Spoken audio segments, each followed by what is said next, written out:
പ്രിയ ദൈവത്തിന് സ്തുതി. പുതിയൊരു അധ്യയന വർഷത്തിലേക്ക് പ്രവേശിക്കുന്ന സന്ദർഭമാണല്ലോ ഇത്. യഹോവ ഭക്തി ജ്ഞാനത്തിൻ്റെ ആരംഭമാകൂ എന്ന വിശുദ്ധ വേദപുസ്തകം നമ്മെ പഠിപ്പിക്കുന്നു. If you run alone that is called grace. If you run with God that is called grace. ദൈവത്തോടു കൂടിയുള്ള നമ്മുടെ ജീവിത പ്രവർത്തന മേഖലകളാണ് ധന്യമായിത്തീരുന്നത്. വിദ്യാഭ്യാസ മേഖല 4 ഘടകങ്ങളെ പ്രധാനമായിട്ട് ആശ്രയിച്ചിരിക്കുന്നു. 1 വിദ്യാർത്ഥികൾ, 2 അധ്യാപകർ, 3 മാതാപിതാക്കൾ, 4 സമൂഹം. വിശുദ്ധ പൗലോസ് ഓർമ്മിപ്പിക്കും, സുവിശേഷമുള്ള ഭാവം തന്നെ നിങ്ങളിലും ഉണ്ടായിരിക്കട്ടെ. യേശുക്രിസ്തുവിനുള്ള ഭാവം വിനയം, സ്നേഹം, അനുസരണം, കഠിനാധ്വാനം.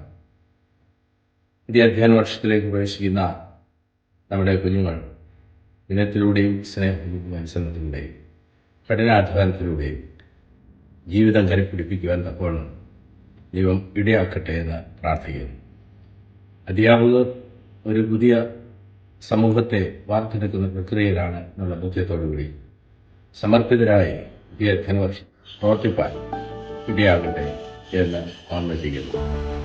അതോടൊപ്പം തന്നെ മാതാപിതാക്കളുടെ കടമ ഒരുപാട് വലുതാണ്.